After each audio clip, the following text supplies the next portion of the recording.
ഇവിടെ ശ്രീ ശങ്കുട്ടി ദാസ്, ഇന്ത്യക്കകത്ത് ആഭ്യന്തരമായ സംഘർഷങ്ങൾ ഉണ്ടാക്കാൻ കൂടി ലക്ഷ്യമിട്ടാണ് ഭീകരർ പ്രവർത്തിച്ചത്. അവരുടെ ആ വിഷ്വലുകളിൽ നിന്ന് തന്നെ അത് വളരെ വളരെ വ്യക്തവുമാണ്. പക്ഷേ രാജ്യത്ത് അങ്ങനെ ഒരു ആഭ്യന്തര കുഴപ്പം ഉണ്ടാവാതെ രാജ്യം ഒറ്റക്കെട്ടായി നിൽക്കുക എന്നുള്ളത് രാജ്യത്തെ സംബന്ധിച്ച് ഏറ്റവും പ്രധാനപ്പെട്ട കാര്യമാണ്. വളരെ പെട്ടെന്ന് തന്നെ ഉചിതമായ തിരിച്ചടി നൽകുക ഒരു ഭാഗത്ത്, നയതന്ത്രപരമായും സൈനികമായും. രണ്ടാമത്തേത്, രാജ്യത്ത് ഇതിൻ്റെ കാലുഷ്യങ്ങൾ ഇല്ലാതിരിക്കുക, നമ്മൾ ഈ കാലുഷ്യം നിറഞ്ഞ അന്തരീക്ഷത്തിൽ നിന്ന് മാറുക എന്നുള്ളത് പ്രധാനമാണല്ലോ. അവിടെ ശ്രീ രാജു ചോദിച്ചൊരു ചോദ്യം വളരെ പ്രസക്തമാണ്. മതപരമായ കാലുഷ്യം ഉണ്ടാക്കാൻ വേണ്ടി ഭീകരവാദികൾ ചെയ്ത കാര്യത്തിന് പ്രതികരണവും മറ്റു കാര്യങ്ങളൊക്കെ ഉണ്ടാവും. പലയിടങ്ങളിലും കശ്മീരി വിദ്യാർത്ഥികളെ യൂണിവേഴ്സിറ്റികളിൽ നിന്നൊക്കെ പുറത്താക്കുന്നതും അവർ തിരികെ കാശ്മീരിലേക്ക് പോകാൻ നിൽക്കുന്നതും ഒക്കെ നമ്മൾ കണ്ടു. ഈ ദിവസം നമ്മുടെ തൊട്ടയൽ സംസ്ഥാനത്ത് കർണാടകയിൽ ഒരാളെ പാകിസ്ഥാനെ അനുകൂലിച്ചു എന്ന് പറഞ്ഞ് തല്ലിക്കൊന്നതായ വാർത്തകൾ വരുന്നു. ഇങ്ങനെ നമ്മുടെ രാജ്യത്ത് കുഴപ്പമുണ്ടാകാതിരിക്കാനുള്ള വലിയ ഇനീഷ്യേറ്റീവ് അല്ലെങ്കിൽ വലിയ മുൻകരുതൽ എടുക്കാനുള്ള ഉത്തരവാദിത്വം കേന്ദ്ര സർക്കാരിനുണ്ടല്ലോ, അതിനെ നയിക്കുന്ന നേതാക്കൾക്കുമുണ്ടല്ലോ. അത് പുലർത്തുന്നില്ല എന്നുള്ളതാണ് ഇവിടെ ചൂണ്ടിക്കാണിച്ച ഒരു വിമർശനം. ആരാണത് പുലർത്താത്തത് എന്നുള്ളതല്ലേ ശരിയായിട്ടുള്ള ചോദ്യം.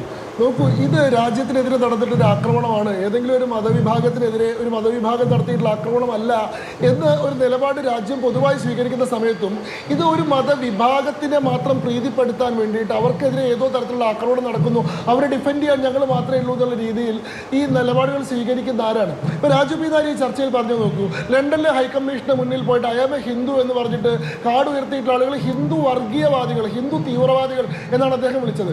എന്നാൽ അതേ സമയത്ത് കശ്മീർ ഓരോ മനുഷ്യരോടും മതം ചോദിച്ച് ഹിന്ദു ആണോ എന്ന് ഉറപ്പുവരുത്തിയതിനു ശേഷം വെടിവെച്ച് കൊന്നിട്ടുള്ള ആളുകൾ അവർ മതഭീകരവാദികളാണെന്ന് സമ്മതിക്കാൻ അദ്ദേഹം തയ്യാറല്ല.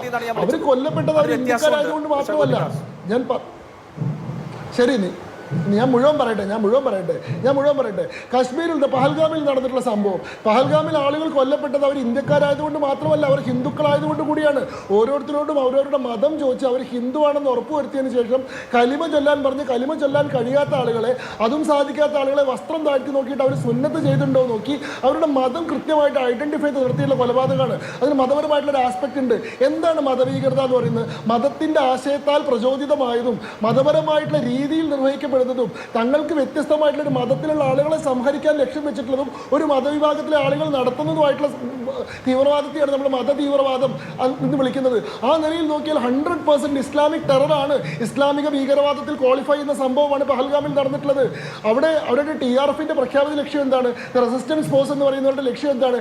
കശ്മീർ താഴ്വരയിൽ ഹിന്ദുക്കൾ വന്ന് സെറ്റിൽ ചെയ്യുന്നത്, അല്ലെങ്കിൽ ഇന്ത്യൻ മെയിൻലാൻഡിൽ നിന്നുള്ള ആളുകൾ വന്ന് സെറ്റിൽ ചെയ്തിട്ട് കശ്മീരിന്റെ ഡെമോഗ്രഫിയെ മാറ്റാൻ ശ്രമിക്കുന്നു എന്നുള്ളതാണ്. അതുകൊണ്ട് കശ്മീരിലേക്ക് മുസ്ലിങ്ങൾ മാത്രം വന്നാൽ മതി, ഹിന്ദുക്കളായിട്ട് ആൾക്കാർ വരേണ്ടതില്ല എന്നുള്ളതാണ്. അതുകൊണ്ടാണ് നോൺ മുസ്ലിംസ് ആയിട്ടുള്ള ആൾക്കാരുടെ മനസ്സിൽ ഭയം സൃഷ്ടിക്കാൻ വേണ്ടിയിട്ട് ബോധപൂർവ്വം മതം ചോദിച്ച് ഉണ്ടാക്കിയത്. എന്നിട്ടും ഇതിലൊരു മതപരമായിട്ടുള്ള ആംഗിളിലല്ല, ഇത് പാകിസ്ഥാൻ സ്പോൺസർ ചെയ്തിട്ടുള്ള ഒരു ഭീകരവാദം എന്നുള്ള രീതിയിൽ പാകിസ്ഥാനെതിരെയും ഭീകരവാദികൾക്കെതിരെയാണ് നമ്മൾ സംസാരിക്കുന്നത്. അതല്ലാണ്ട് ഏതെങ്കിലും മുസ്ലിം ആയിട്ടുള്ള മനുഷ്യനെതിരെ, ഇസ്ലാമിനെതിരെ ഇവിടെ ഒരു BJP നേതാവ് സംസാരിച്ചിട്ടില്ല. പക്ഷെ അങ്ങനെ ഇരിക്കുമ്പോഴും ഇവിടെയുള്ള ഈ രാജു പി നായരെ പോലെയുള്ള ആളുകളുടെ പ്രശ്നം പാകിസ്ഥാനെതിരെ എന്ത് നടപടി സ്വീകരിക്കണമെന്ന് ചർച്ച ചെയ്യുമ്പോഴും പ്രധാനമന്ത്രി മുസ്ലിങ്ങൾക്ക് ഉറപ്പ് കൊടുത്തുകൊണ്ട് പ്രസംഗം നടത്തിയിട്ടില്ല എന്നുള്ളതാണ്. ഈ സമയത്ത് പ്രധാനമന്ത്രി ആദ്യം രാജ്യത്തെ മുസ്ലിങ്ങളുടെ ആശങ്ക പരിഹരിക്കാൻ വേണ്ടിയിട്ട് അവരെ അഡ്രസ് ചെയ്ത് സംസാരിക്കണം എന്നുള്ളതാണ്. ഇതിൽ ആരാണ് തീവ്രവാദികൾ എന്ന് ആലോചിച്ച് നോക്കൂ. അതായത് കശ്മീരിൽ മതം ചോദിച്ച ആൾക്കാർ വെടിവെച്ച് വന്നിട്ടുള്ള ആൾക്കാർ ഇയാൾക്ക് മതഭീകരവാദിയല്ല, എന്നാൽ ഞാൻ ഹിന്ദുവാണെന്ന് പറഞ്ഞിട്ട് ഫ്ലക്സ് വെച്ചിട്ടുള്ള ആൾക്കാർ ഇയാൾക്ക് ഹിന്ദുത്വ തീവ്രവാദികളാണ്. ഞാൻ ഹിന്ദു ആയതിൻ്റെ പേരിലാണ് ആക്രമിക്കപ്പെടുന്നത് എന്നത്, അവിടെ ഹിന്ദു ആൾക്കാർ പെർസിക്യൂട്ട് ചെയ്യപ്പെടുന്നു എന്നത് ഒരു ഇന്റർനാഷണൽ ഫോറത്തിൽ ഒരാൾ ഉയർത്തുമ്പോൾ ഞാൻ ഇന്ത്യക്കാരനല്ലെന്ന് അയാൾ പറഞ്ഞിട്ടില്ല, ഞാൻ ഹിന്ദുവാണ്, ഹിന്ദു ആയതിൻ്റെ പേരിൽ കൊല്ലപ്പെട്ടു എന്നുള്ളതാണ്. അത് എന്തുകൊണ്ട് ഒരു വാലിഡ് ആയിട്ടുള്ള ആവശ്യമാവുന്നില്ല എന്നുള്ളത് ആലോചിക്കണം. ഇവിടെ മതം കലർത്തിയത് ആരാ? ആദ്യമായിട്ട് ഈ വിഷയം മുസ്ലിങ്ങളുടെ മനസ്സിലുണ്ടായിട്ടുള്ള ഭീതിയും ആശങ്കയുമാണ് ഇതിലേക്ക് നയിച്ചത് എന്ന് പറഞ്ഞത് റോബർട്ട് വദ്രയാണ്. നിങ്ങളുടെ കോൺഗ്രസിന്റെ ഉയർന്ന നേതാവായിട്ടുള്ള പ്രിയങ്ക ഗാന്ധിയുടെ ഭർത്താവായിട്ടുള്ള റോബർട്ട് വദ്രയാണ് പറഞ്ഞത് ഇന്ത്യയിലെ മുസ്ലിങ്ങൾ ആശങ്കയിലാണ്, അവരുടെ ആശങ്കയാണ് ഇത്തരം കാര്യങ്ങൾക്ക് വഴിവെക്കുന്നത്.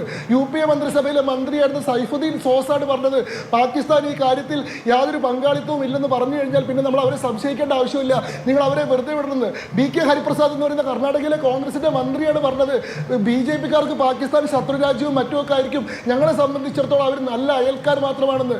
കോൺഗ്രസിന്റെ മുഖ്യമന്ത്രിയായിട്ടുള്ള സിദ്ധരാമയ്യയാണ് പറഞ്ഞത് ഈ സമയത്ത് പാകിസ്ഥാനെതിരെയുള്ള ഒരു നടപടിയെ ഞാൻ ഒരു നിലയ്ക്കും പിന്തുണയ്ക്കുന്നില്ല, ഈ കാര്യത്തിൽ കേന്ദ്ര സർക്കാരിനെതിരെയുള്ള വിമർശനങ്ങൾക്കാണ് മുൻതൂക്കം എന്ന് പറഞ്ഞത്. കോൺഗ്രസ് പാർട്ടിയുടെ ഔദ്യോഗിക ട്വിറ്റർ ഹാൻഡിൽ കോൺഗ്രസ് കേരള എന്ന് പറയുന്ന ട്വിറ്റർ ഹാൻഡിൽ ഇട്ടിട്ടുള്ള ഈ പെഹൽഗാം ആക്രമണത്തെ പറ്റി സംശയം ജനിപ്പിക്കുന്ന ട്വീറ്റാണ് പാകിസ്ഥാനിലെ ഭീകരവാദികൾ പോലും ട്വീറ്റ് ചെയ്തുകൊണ്ടിരിക്കുന്നത്. ഉപയോഗിച്ചുകൊണ്ടിരിക്കുന്നത്. ഇന്ത്യ തന്നെയാണ് പഹൽഗാം ആക്രമണം സംഘടിപ്പിച്ചത്. പാകിസ്ഥാനെതിരെ ഫോൾസ് ഫ്ലാഗ് റൈസ് ചെയ്യാമെന്ന് കാണിക്കാൻ വേണ്ടി കോൺഗ്രസിന്റെ ട്വീറ്റാണ് പാകിസ്ഥാനിലെ ആൾക്കാർ ഉപയോഗിച്ചുകൊണ്ടിരിക്കുന്നത്. കോൺഗ്രസിന്റെ നേതാക്കന്മാരാണ് ആദ്യം മുതൽ അവസാനം വരെ ഇതിൽ നിന്ന് മുസ്ലിങ്ങളെ അടർത്തി നിർത്തിക്കൊണ്ട് ഈ പഹൽഗാം ആക്രമണം എന്ന് പറയുന്നത് മുസ്ലിങ്ങൾക്കെതിരെ സംശയം ഉണ്ടാക്കാനുള്ള എന്തോ ഒരു പ്രവണതയാണ്. അതുകൊണ്ട് നമ്മൾ ആദ്യം പാകിസ്ഥാനല്ല മറുപടി പറയേണ്ടത്, നമ്മൾ ആദ്യം ഇന്ത്യയിലെ മുസ്ലിങ്ങൾക്ക് സംരക്ഷണം കൊടുക്കുകയാണ് വേണ്ടതെന്നുള്ള പോലെ ഒരു ദേശീയ വിഷയത്തെ ഒരു മതപരമായിട്ടുള്ള വിഷയമാക്കി മാറ്റാൻ ശ്രമിക്കുകയും അതിൽ പോലും ന്യൂനപക്ഷ പ്രീണനത്തിന്റെ ലജ്ജയില്ലാത്ത രാഷ്ട്രീയം കളിക്കാൻ ശ്രമിക്കുകയും ചെയ്യുന്ന ഈ കോൺഗ്രസ് പാർട്ടിയാണ് രാജ്യത്തിന് മുമ്പിൽ നിന്ന് തൊലിയുരിഞ്ഞ് നിൽക്കുന്നത്. ഇവിടെ BJP-ക്കാർ ഒരു മതവിഭാഗത്തിനെതിരെയും ഒരു ഇതും നടത്തിയിട്ടില്ല. ഇവിടുത്തെ ഈ തീവ്രവാദികളുടെ യഥാർത്ഥത്തിലുള്ള ലക്ഷ്യം കശ്മീരിനെ, ഇന്ത്യയുടെ അവിഭാജ്യ ഘടകമായിട്ടുള്ള കശ്മീരിനെ ഇന്ത്യയിൽ നിന്ന് അടർത്തി മാറ്റുക എന്നുള്ളതാണ്. അവിടെ എല്ലാ കാലത്തും മതത്തെ ഉപയോഗിച്ചുകൊണ്ട് തന്നെയാണ് ഭീകരവാദം ഉണ്ടായിട്ടുള്ളത്. 1989 മുതൽ കശ്മീരിൽ നടന്നിട്ടുള്ള ഇൻസർജൻസിയിൽ മതം ഒരു പ്രധാനപ്പെട്ട ഘടകമാണ്. നിങ്ങൾ ഭീകരതയ്ക്ക് മതം ഇല്ലെന്നൊന്നും പറയരുത്, അവിടെ കൃത്യമായിട്ടുള്ള മതമുണ്ട്. പക്ഷേ അങ്ങനെ മതത്തെ ഭീകരവാദികൾ ഉപയോഗിക്കുന്ന സാഹചര്യത്തിൽ പോലും മതത്തിനെതിരെയല്ല ഭീകരതയ്ക്കെതിരെയാണ് ഇന്ത്യ തിരിച്ചടിച്ചിട്ടുള്ളത്. ഈ പറയുന്ന എല്ലാ മതഭീകരവാദത്തിന്റെ വിഷയങ്ങൾ വന്ന സമയത്തും ഇന്ത്യയിലെ ഏതെങ്കിലും ഒരു ന്യൂനപക്ഷ വിഭാഗത്തിന് നേരെയല്ല, ആ ഭീകരതയെ സ്പോൺസർ ചെയ്യുന്ന പാകിസ്ഥാനെതിരെയും അവരുടെ തീവ്രവാദ യൂണിറ്റുകൾക്കെതിരെയാണ് ഇവിടെ ആക്രമണം നടന്നിട്ടുള്ളത്. ഈ ചർച്ച പോലും പാകിസ്ഥാനെതിരെ ഇന്ത്യ എന്ത് നടപടി എടുക്കുമെന്ന് ചോദിച്ചുകൊണ്ടുള്ള ആ ചർച്ച